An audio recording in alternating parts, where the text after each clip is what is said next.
warahmatullahi wabarakatuh. Apa kabar sahabat channel Jadi Kaya semuanya? Terus bersyukur, karena dengan bersyukur Allah selalu menambah nikmat kepada kita semua. Dan terus semangat, terus istiqomah, pasti Allah akan mengabulkan apa yang menjadi hajat-hajat kita. Namun seperti biasa, jangan lupa bantu like, komen, juga subscribe channel ini agar semakin berkembang dan banyak yang merasakan manfaat dari ilmu ini. Terima kasih. Udah dibuktiin sama Haji Marco.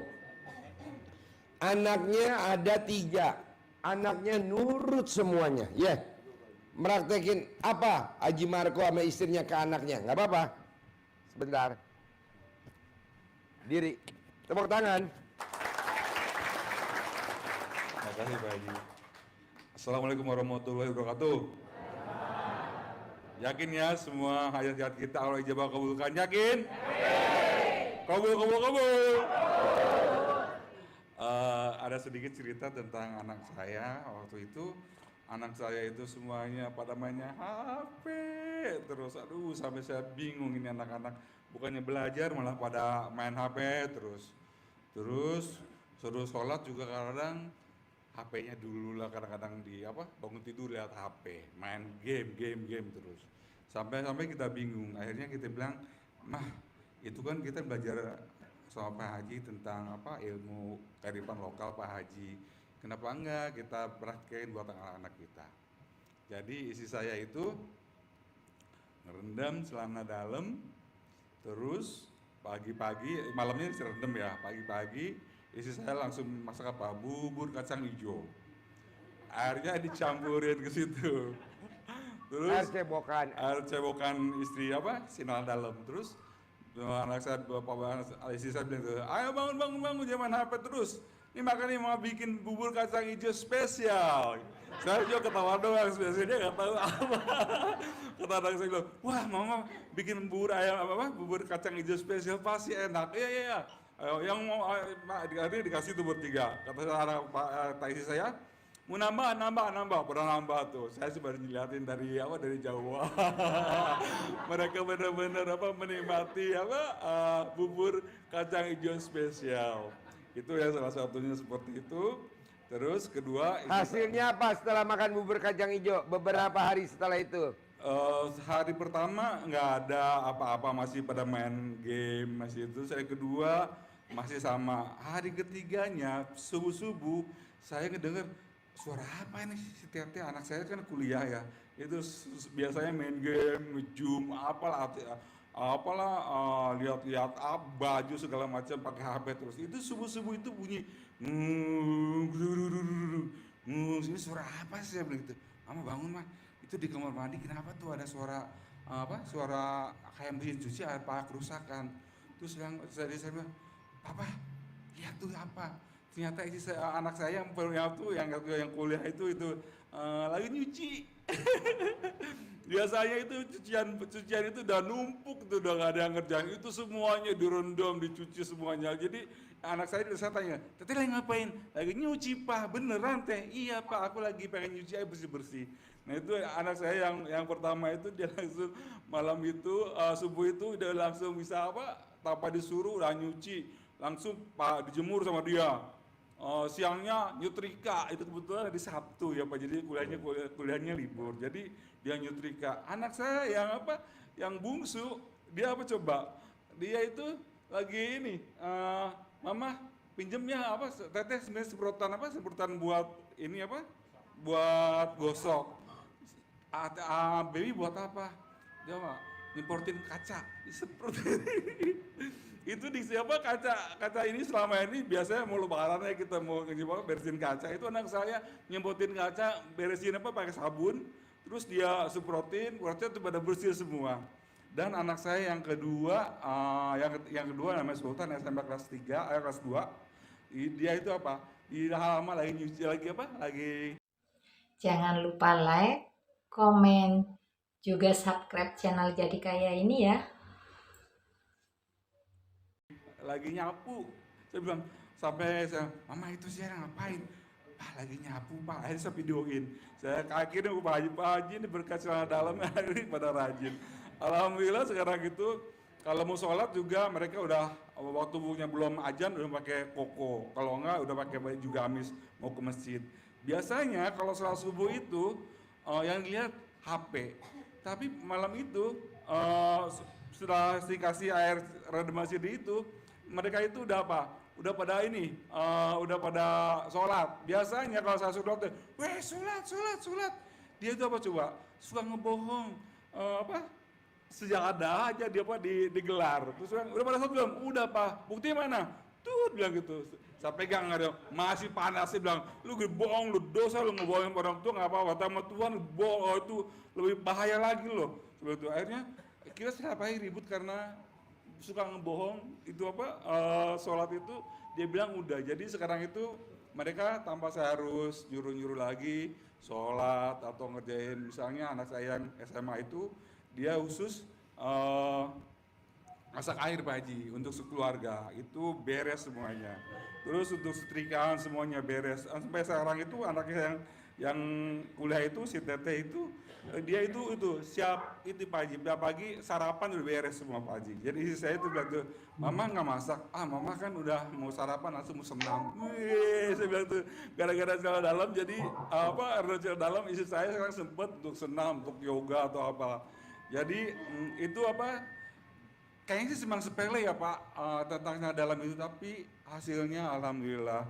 Terus Tepuk tangan dong. Terus untuk anak saya itu juga biasanya sama istri saya sama kayak Mbak itu dari Lampung disamain. Kalau tidur anak mama yang cantik, prestasi ya, prestasi. Terus kalau enggak anak saya suka ya mama mau tidur nih gitu. Istri saya kan udah masih pakai mukena habis sholat Isya Pak Haji. Jadi anak saya bertiga disuruh jajar. Nurut manut katut. Nurut manut katut itu semuanya dilangkahin semuanya, prestasi. Alhamdulillah Pak Haji, kemarin anak saya ikut tes TOEFL itu hasilnya 625, itu terbaik Pak Haji. Terus kata Pak Haji juga, ya udah samain aja. Itu saya lapor ke Pak Haji juga bahwa anak saya itu kuliah tanpa tes di IPB. Itu padahal belajarnya agak males ya, tapi kata Pak Haji udah dilangkain aja disuguh gitu. Salah satu lagi kalau saya misalnya anak saya udah bawa sekolah, saya masih tidur, langsung saya masukin ini remes gitu. Papa mau sekolah. Nah, buat salaman. Jadi kalau anak kita masih kecil-kecil, kalau dia mau pamit salaman, remes alat kelamin kita buat salaman anak kita. Salamannya jangan begini kan, ngeremesnya begini. Salamannya begini. Lanjut Pak, ini luar biasa kok. Itu luar biasa banget. Terus anak-anak saya itu jadi maaf ya, yang biasanya itu bahasanya kadang-kadang maaf. Ngegas. Anak kalau diajak ngomong suka ngegas. Sekarang nggak ada lagi yang ngegas. Mereka menurut manut katut, dan apa yang saya bilang baby langsung ya Pak, langsung datang. Terus apalagi sudah saya bilang tolong ambilin papa kacamata, ambilin. Habis itu bilang apa? Mau nyuruh apa lagi Pak? Gitu. Saya bilang wih keren gitu. Apalagi saya kerjain Pak gitu. Woi tadinya Pak capek apa, males apa, disuruh-suruh mulai membantu. Anak sekarang ngomongnya jago-jago kan, sekarang mau kerjaan apa lagi Pak gitu. Itu subhanallah banget. Memang ilmunya itu memang nggak masuk akal, tapi masuk dalam kenyataan yang punya prestasi. Dan Bapak Ibu kalau misalnya suatu hari ketemu anak saya bisa lihat dari bahasanya, dari prestasinya, mereka luar biasa. Itu Pak Haji. Subhanallah. Kabul ya.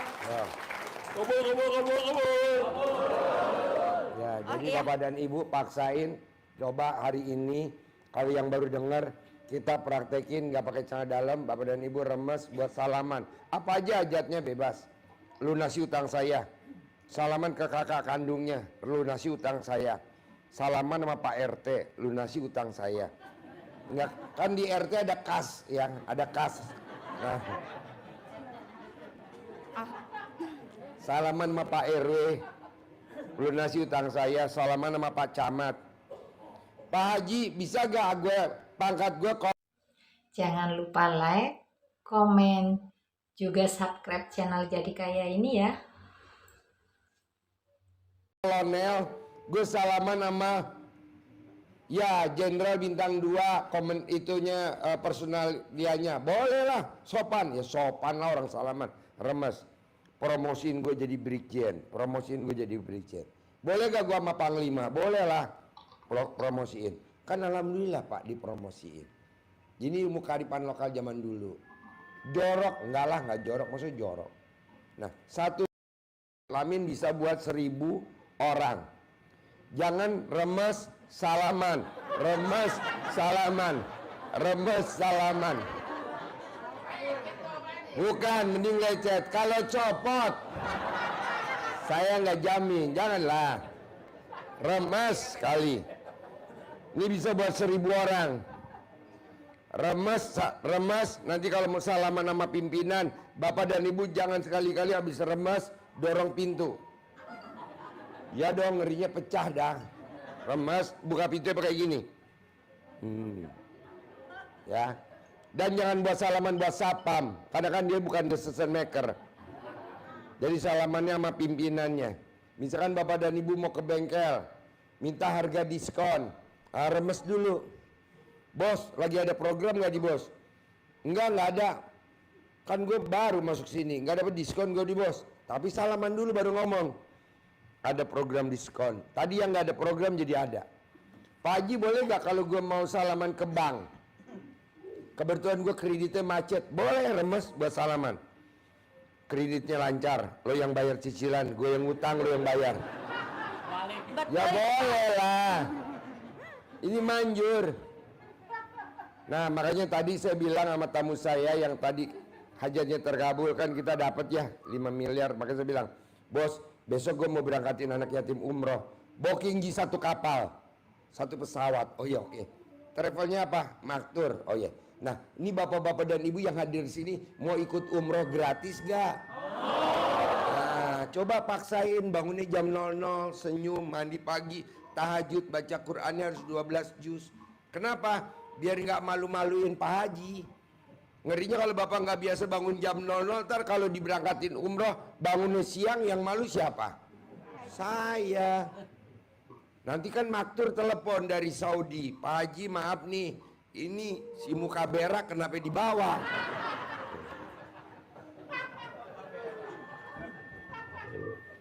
Jadi kalau di Arab Saudi Pak, di Mekah Pak, tanya nih yang udah pada umroh. Itu berangkat ke masjid, itu jam 2 Pak. Nggak ada ke masjid berangkat jam 4. Nggak ada ke masjid berangkat jam 5. Nggak ada. Nggak dapat bangku. Emang pakai bangku? Nggak dapat duduk. Di luar. Makanya dari sekarang Bapak latihan. Nanti kan saya pilih mana. Pak Haji aku pengen jadi pendamping anak yatim umroh. Ya gue lihat dulu lo gimana sholatnya. Kalau sholatnya bagus, berangkat. Gue gak punya duit Pak Haji buat bikin paspor. Langsung saya kasih 270 kan bikin paspor. Pak Haji gue kalau mau umroh gak punya uang, gue kasih sangu 10 juta. Cukup gak? Cukup lah 10 juta. Jadi kalau bapak dan ibu nih ada yang berangkat 300 orang, ya kira-kira 3 miliar dah. Udah buat sangu. Kok Pak Haji mau? Ya gue seneng. Kok seneng? Ya kan ini muka jadul semua. Alhamdulillah, terima kasih saya ucapkan kepada sahabat channel Jadi Kaya semuanya yang sudah menonton video ini sampai tuntas. Saya doakan pasti semua hajat-hajat panjenengan segera Allah kabulkan. Dan saya juga doakan semoga panjenengan segera bisa hadir ke tempat Bapak Haji Yudi Susanto di Kandang Embe, Bogor. Dan saya juga doakan semoga panjenengan semua kaya raya. Terima kasih.